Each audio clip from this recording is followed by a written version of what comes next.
अच्छा अर्चना जी, इन दिनों देश में एग्जाम का फीवर चल रहा है, सब बच्चे पढ़ाई में लगे हुए हैं, तैयारी कर रहे हैं। अच्छा आपने एक चीज नोटिस की होगी, जैसे एग्जाम नजदीक आते हैं ना, सारे बच्चे खुद ब खुद धार्मिक हो जाते हैं। अब घर से स्कूल की तरफ निकलते हैं ना, जितने मंदिर मस्जिद सब आते हैं ना, सब पे माथा टेक के जाते हैं। कई बार तो किसी राजा महाराजा की कब्र पे वैसे ही भूल पड़े, उधर भी माथा टेक जाते हैं। अच्छा कई बार ऐसा होता है कि जल्दी जल्दी में जा रहा है ना बच्चा, भगवान को देख के ऐसे माथा टेक के निकलता है, फिर उसको याद आता है, फिर आता है। इससे पता नहीं क्या होता है ना, पर डर होता है उनका। अच्छा कईयों ने प्रसाद की मन्नत मांगी होती है कि हे भगवान अगर गणित में पास करवा दो तो 51 रुपए का लड्डू चढ़ाऊंगा मैं, साइंस में पास करवा दो तो 100 रुपए का प्रसाद चढ़ाऊंगा। अच्छा मिठाई इन्होंने अपनी पसंद की रखी होती है, क्योंकि इनको पता होता है कि भोग लगवाएंगे भगवान को, उसके बाद खानी तो खुद ही है। और जिस सब्जेक्ट में इन्हें फेल होने का डर होता है ना, उसके रेट ज्यादा आता है। जैसे गणित का पेपर, मैथमेटिक्स का थोड़ा मुश्किल है, तो हे भगवान 101 रुपए का प्रसाद चढ़ाऊंगा, इसमें पास करा देना। साइंस का टफ होता है, उसमें भी 101। बाकी जो हिंदी पंजाबी मराठी इनको पता सबको आती है, तो उसमें वैसे ही बोल देते भगवान पास करा दूंगा, मैं आऊंगा पक्का आऊंगा।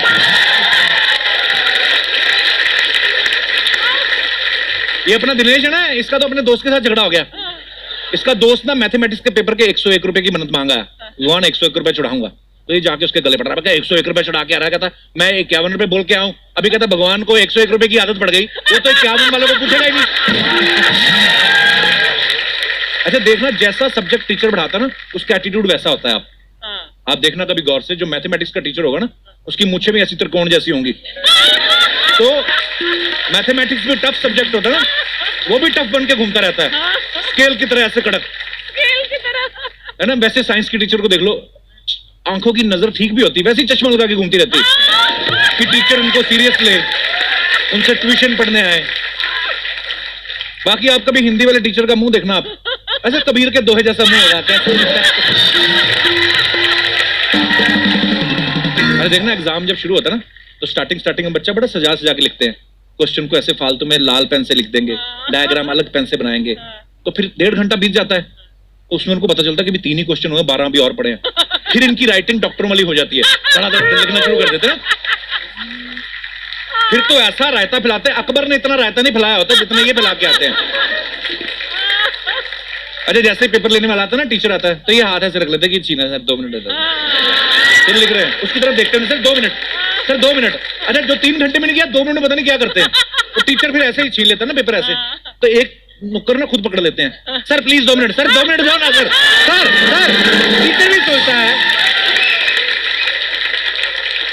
ये दिनेश तो जहां से इसके टीचर ने छीना ना पेपर, चलो सर 1 सेकंड, वो खींच रहा है, कहता वहां पे लिखा है, कहता इसके बाद मेरा पेपर छीन लिया गया, ले लो सर।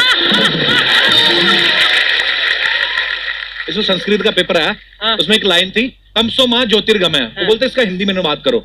ये तो आपको पता ही, फिर इंटेलिजेंट मैन, कहता तमसो मां ज्योतिर्गमय, हिंदी में अनुवाद करना, तमसो मां तुम्हारी मां ज्योतिर्गमय, ज्योति के घर गई हुई है।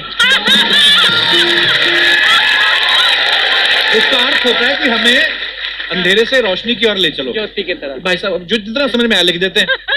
एक बार इसको फिर दोहा आया ऐसे कि कबीरा खड़ा बाजार में, मांगे सबकी खैर, ना काहू से दोस्ती ना काहू से बैर। बताओ अर्थ क्या है, कवि क्या कहना चाहता है? ये छोटा था तभी तो कहता है, कबीरा खड़ा बाजार में मांगे सबकी खैर। कबीरा बाजार में खड़ा खैरात मांग रहा है, ना काहू से दोस्ती ना काहू से बैर। वो कहता है कि मेरे दोस्त को बोलो थोड़े बेर ले गए, मैंने सुबह से कुछ खाया नहीं। एक बार तो हद हो गई, पता है? एक बार आया कि गीता का सार 500 शब्दों में लिखे, इसको जितना आता था इसने लिख दिया, बाद में शब्द गिने 250 थे। इसको समझ में ना आप क्या करे, इसने अगली लाइन में लिखा, हे अर्जुन मैं जब सुना रहा था तेरा ध्यान इधर उधर था, दोबारा फिर से सुन। ये दूसरी बार लिखा है। कुछ स्टूडेंट बड़े ढीठ होते हैं, पर्ची लेके जाते हैं ना चीटिंग करने के लिए, पकड़ के तो आप टीचर से बहस कर रहे होते हैं, ये क्यों छीन रहे सर, ये पर्ची निकली, ये तो आया भी नहीं क्वेश्चन, इसमें क्या पढ़ने वाली बात होगी। अच्छा कई बच्चे बड़े शाने होते हैं, डेयरिंग बच्चे होते हैं ना, वो डरते नहीं है, वो फिर सीधे सीधे धमकी लिखाते हैं आंसर शीट पे।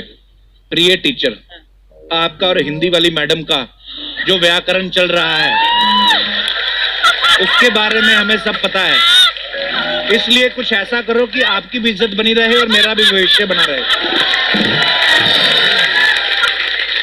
अच्छा ये बच्चों का दिमाग बड़ा होता है, खाली पढ़ाई की तरफ ध्यान नहीं देते, कोड रखे होते हैं कि अगर मैं खांसू तो तू समझ लेना कि मैं क्वेश्चन का वो पूछ रहा हूँ, अगर मैं थंब अप करूँ तो समझना चौथा क्वेश्चन है। तो फिर ऐसे ऐसे कर रहे होते ना, जब टीचर आ जाता ना, फिर 4 नंबर करके पूछ रहे होते, टीचर आ जाते कहते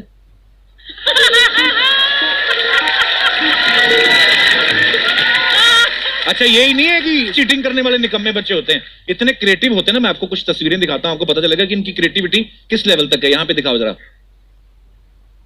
ये देखो, ये टीचर की क्रिएटिविटी है। उनको पता है हमारे बच्चे नकल मारेंगे, उन्होंने खुद पेपर काट के ऐसे लगाए हुए हैं। और भी बच्चे, ये देखो, ये लड़कियां जो एक्स्ट्रा नेल्स लगवाती है ना कि हम खूबसूरत दिखें, इनकी खूबसूरती इधर दिखती है हमें। ये देखिए, आगे आगे चलो, ये देखो, ऐसे बच्चों को हैंडशेक करने को बोलो, करते नहीं है, नमस्ते कर देते हैं। तो बता ना पूरा चैप्टर। तो आगे और भी है, ये देखो, इसने टांगों के बाल इसलिए नहीं रेजर से हटाए कि अगर कोई आ गया तो मैं ऐसे ऐसे करके मिक्स कर लूंगा कि पता नहीं चले नीचे क्या लिखा हुआ है। और भी है, ये देखो। तो ये अब देखिए इंटरनेशनल लेवल पे हो रहा है। बच्चे पर्ची ना, इसमें भी बड़ी क्रिएटिविटी होती है कि पर्ची कहाँ पे छुपा के रखनी है। आप देखना, कई बार जो नॉर्मल बच्चे होते हैं ना, जिनकी चाल ये हेलो मैम हेलो ये करके निकलते हैं, एग्जाम वाले दिन इन्होंने इतनी पर्चियां छुपा रखी होती हैं हर जगह कि इनकी चाल ही ऐसी हुई होती है। हेलो,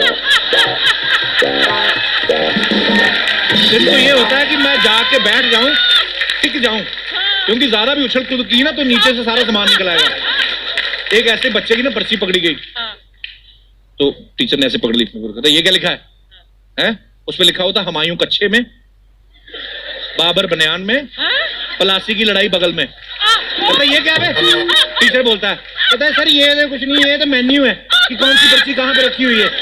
ये रहा आपका बाबर, ये रहा हुमायूं।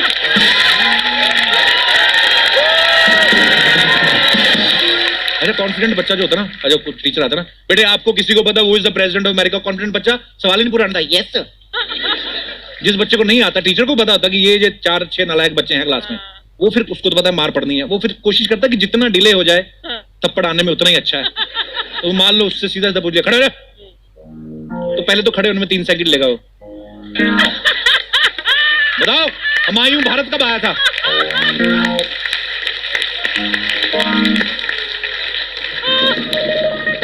पता भी क्वेश्चन क्या पूछा, फिर कंफर्म करते हैं। हुमायूं, हाँ हुमायूं, हुमायूं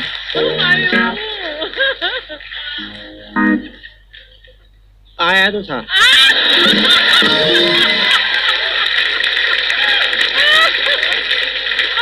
फिर ना जो अनएक्सपेक्टेड थप्पड़ आता है वो लगता है बड़ी जोर से, आया तो था।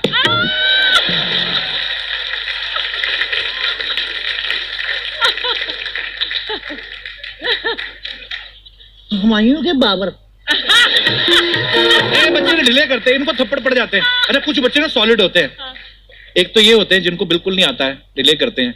2-3 तरह की वैरायटी होती है अपने देश में पाई जाती है।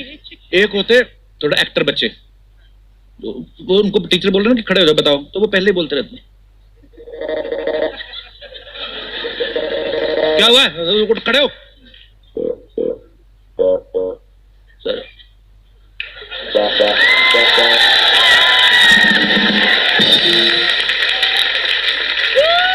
सर मम्मी ठीक नहीं थी। उनके क्योंकि झूठ बोल रहे थे ना, उनके जेस्चर अपने बयान के साथ मिलते नहीं है। सर मम्मी ठीक नहीं थी। पेट क्यों पकड़ा हुआ है? मेरा भी पेट खराब है।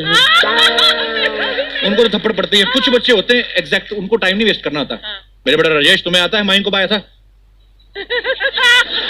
सीधा वो पूरा वो आते कराटे खेलना शुरू कर दे टीचर कराटे।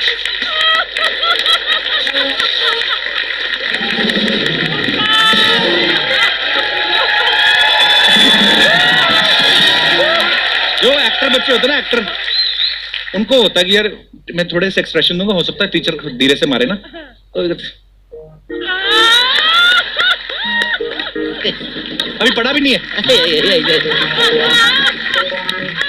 कई बार ना ये जो बच्चों की पढ़ाई होती है ना, इसमें बच्चे के नंबर कम आ जाएं तो माँ बाप की तलाक तक करवाने जाते हैं, क्योंकि माँ बाप की आपस में लड़ाई हो जाती है ना। माँ और बाप देते हैं कि इतना पैसा खर्च किया, नंबर फिर भी नहीं आए, तो लड़ाई शुरू हो जाती है। तुम इसका बिल्कुल भी ध्यान नहीं रखती हो, सारी जिम्मेदारी, अच्छा औरत भी बढ़ती, सारी जिम्मेदारी मेरी है, पैदा मैं अकेली करूं, पढ़ाऊं भी मैं।